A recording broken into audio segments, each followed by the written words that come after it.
Hi, Josh. Hey, Bradley. So, congratulations on Wildwood. Yes, that was a good one. What are we going to do here?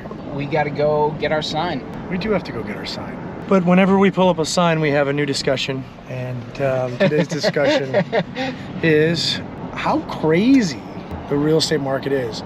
We're always looking at our deal volume and what we're doing.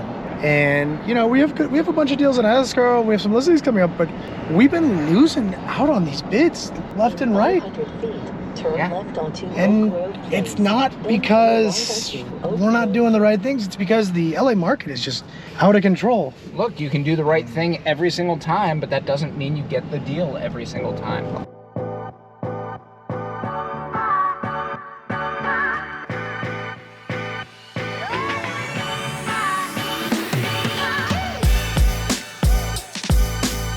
Okay, Eagle Rock, California. Did you bring the lockbox? Yeah, it's in the car. We got to take the sign first. All right, well, this is a good chance for us to all watch Josh pull out this sign, see how strong he is. Josh and I are gonna actually work out after this, but we'll get some clips of his power. We'll judge it, you know, for you guys on YouTube. But here we go. Let's see what we got. Oh, that's not bad. That's not bad. That's not bad.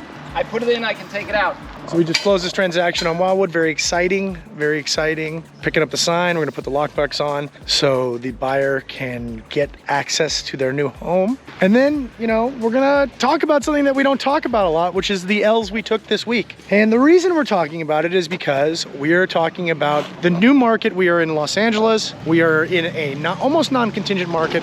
I don't mean non-contingent in terms of inspections, but I do mean non-contingent in terms of financing and appraisal. And just pricing has been so crazy. Josh and I are going to talk about two specific properties. One he lost out on and one I lost out on. One on the west side, one on the east side, one condominium, one income property. And then we're going to talk about two wins we had and how important it is to have a strategy for buying a property in this market is. And we're going to share with you a little bit about our strategy because, Josh, what, it's not enough to just look on Redfin, look on Zillow, look on the internet. You need more than that. Yeah, it's not. And we're gonna give you some insight in how we do that. I gotta get this tailored. Oh, are you filming already? You gotta get this tailored? What? I gotta get this tailored. What the hell is that, Josh? Oh, I forgot I had this. Doesn't Josh kind of like seem like a magician? I mean, it's just... Well, a show caller will do that. What is that? I like that watch though.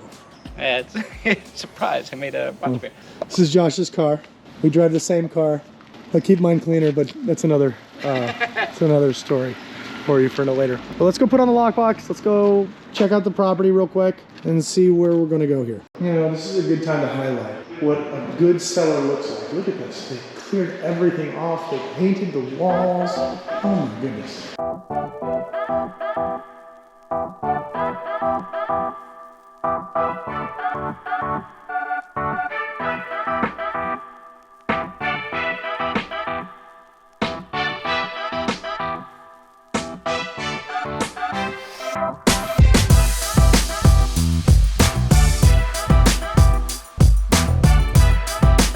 All right, back in the car. Back in the car. So we said we are going to talk about a couple of the losses we had this week. And losses might not be the right word because they're still our clients and we're still looking for them, but unsuccessful bidding is probably more appropriate. Unsuccessful bidding. So Josh, tell me about what happened over on Armacost. Armacost. This was a bummer because I thought we had it. So it's this really gorgeous penthouse unit. It's right next to Brentwood, but it's not Brentwood. So I thought Was it West LA? It was West LA. So I thought that if we go Brentwood pricing or near Brentwood pricing, we'd get it. Property was listed for 1,299, I believe. We went in at 1.5, gave them a short timeline, and they gave us a seller multiple counter offer because we were not the only one who did that strategy. How many offers were there? That one, I think she said there were 12 that, or there were 15 they countered 9, or 12 they countered 9, something like that. So they didn't even counter everyone. We went up another 50K.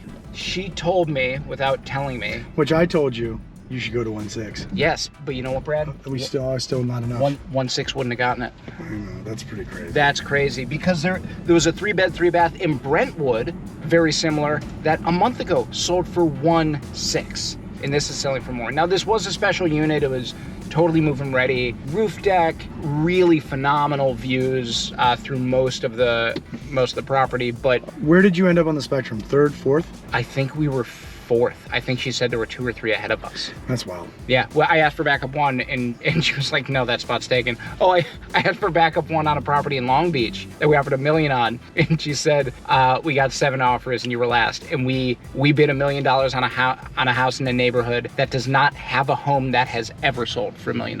And this one sold for, it's gonna sell for 126. I also had a similar experience this week. It wasn't totally similar because it was a multifamily duplex in Silver Lake that was listed for 1595. We went in at 19. We got a multiple counter. There were 13 offers. I came back at 2. This house was only 1789 square feet. And, you know, the house had some problems. I mean, we do a lot of fixing of houses and we do a lot of inspections, and I could tell, I mean, it needs a new roof, it's got foundation stuff, it's got all sorts of stuff going on. And someone bid 2-1 on it. And here's the craziest part. The house is on a 4,800 square foot lot. 4,800 square foot lot. It is cool because it's a duplex and there's an income component and there's a potential to finish out the garage as another unit because it's R2. But 2-1, man. I mean, and this brings us to the topic of this Video. It's called a video. Today, Junior! Is things are frothy in LA and you have to have a strategy to compete, because even when you do have a strategy to compete, as Josh and I do, a very calculated strategy that we've cultivated over, I don't know, combined career of, how long have I been doing this? I've been doing this 13 years? Over 2 decades of experience. Yeah, over 20 years, we still lost out. So I gotta ask myself, what did we do wrong? My argument would be we did nothing. I would also agree with that. And the problem is that supply is so limited right now. I mean, really limited. Stat-wise, pending home sales, and this is nationally, fell 4.1% in February. That's nationally.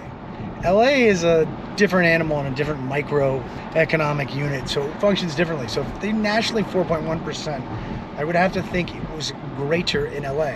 And particularly greater in the areas that we work in where, I mean, I don't want to call them starter or second homes, but the $1 to $2 million range is the hardest market to work in because there is the most competition. So bear with us. I mean, there is a little bit of Josh and I think that we're going to get every deal that we ever bid on because we like it that way. You know, Dennis Rodman says he gets so many rebounds because he thinks every rebound is his. And I think we like to think every contract is ours, but unfortunately that's not true.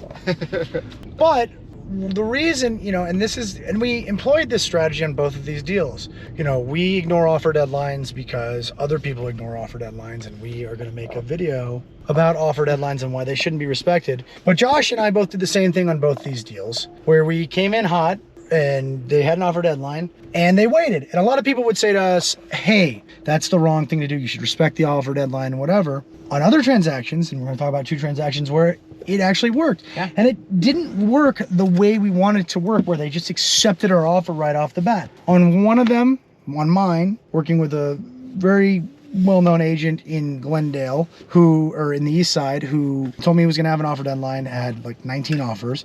But I came in literally after the first showing and gave him an offer, what is it, 800,000 over asking? I think the house was listed on 1.6. That is the marketing listing price. That was not what it's worth. And they said no, surprisingly. We were baffled. We weren't baffled. We made an impression, and Joe and I stuck in contact all week, and we worked out a deal over the week, even with the offer deadline, even with everything going on. You know, I showed him a commitment to the property and a commitment to getting this closed. We were able to do the diligence before we went into contract, so we were able to strengthen our offer with a no inspection contingency because we had the diligence done, we had the title report, we had all the disclosures, and we were able to put it together. So although we didn't mitigate the offer deadline and turn it off, we still made enough of an impression where this agent, Joe Reichling, who's really a spectacular agent, does a lot of business, really knows what he's doing, was like comfortable with us enough to say, hey, I'm taking your offer, let's do that. And Joe, I really appreciate that. I know you watch our stuff on YouTube. You the man, and I appreciate you, brother.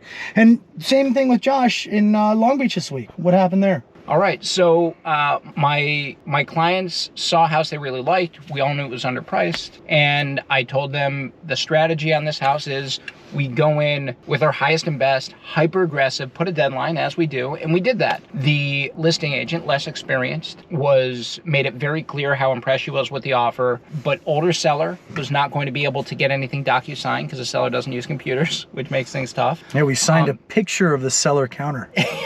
a hand signed just document. To make sure we tied it up. Yeah. And that's an important thing for everyone. When you are in the ability to make a contract, do not wait. Do everything you can to make that contract happen immediately, because stuff happens. Yeah, I called my clients. I said, please sign it. They said, what is this? I go, if somebody gets hit by a car, you get the contract. We got to make sure you sign it and tie it up. Anyway, so in Long Beach, slightly less experienced, agent had less experience and was, I think, surprised at how aggressive we were. And one of the things that worked to our advantage is it left a lasting impression. We were the first to act, and we gave a great price for the house. I like to tell my clients that it's not just about the number and the terms, it's about the optics as well. Just like you were saying up in Glendale, we left a lasting impression. And the agent told me that, the seller saw it and was aware that these clients wanted the property the most. And there were 20 offers. We were the top, tied with another offer. But because we set it up in such a way that the terms were advantageous, we offered a free lease back, and the price was right. And the deciding factor was the optics of the offer. She said, you guys came in first and really aggressively. So, the point of this video is, I always talk to Josh, who's like, how are we moving the ball forward? And let's IRAC this issue rule analysis conclusion. The issue here is how do we circumvent this insane market? We're in LA. And the truth is we have strategy, which works a lot of the time. It is not totally foolproof because people are afraid of rising interest rates. People are afraid of inflation. People need housing, and there is a real dearth of supply. I mean, there is none. But that doesn't change the way we approach the deal. We put together the most comprehensive offer packet with pre-approval, proof of funds, and all hurdles that we can take out of, or all certainty to close we can give the seller, we give them up front. Mm-hmm. We call the agent. We ask them, what are you looking for?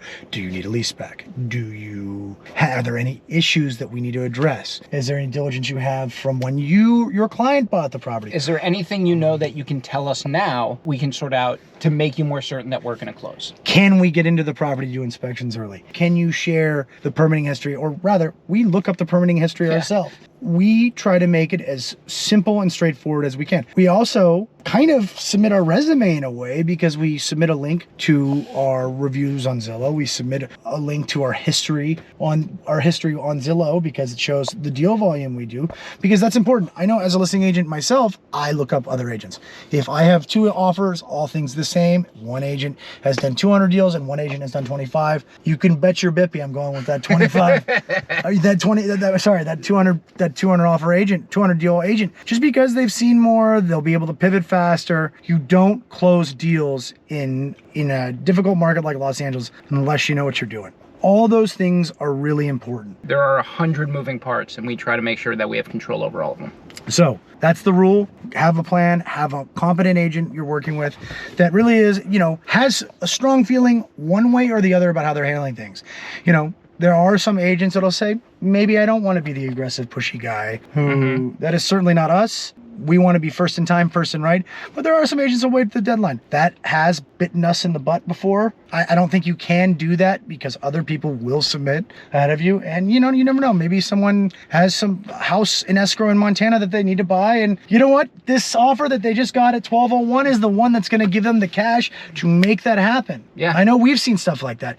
So you got to put yourself in the seller's shoes and have a and that is part of our strategy. We're like putting ourselves in the seller's shoes and thinking, what could potentially tip this in our favor? Yeah, you have to be an economist, you have to be a psychologist, you have to be a sociologist. You have to be a lawyer. You have to be a lawyer.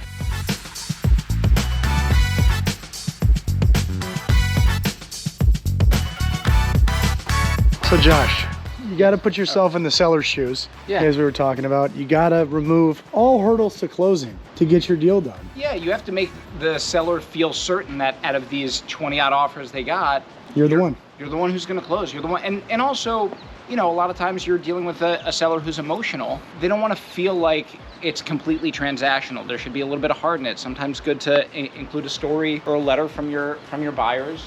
At the end of the day, it's usually price, but you want to make your offer package as comprehensive as possible. Yeah. So that's it. Josh and I are gonna get a pump real quick. We might give you a little taste. little taste. Let's warm it up first, though.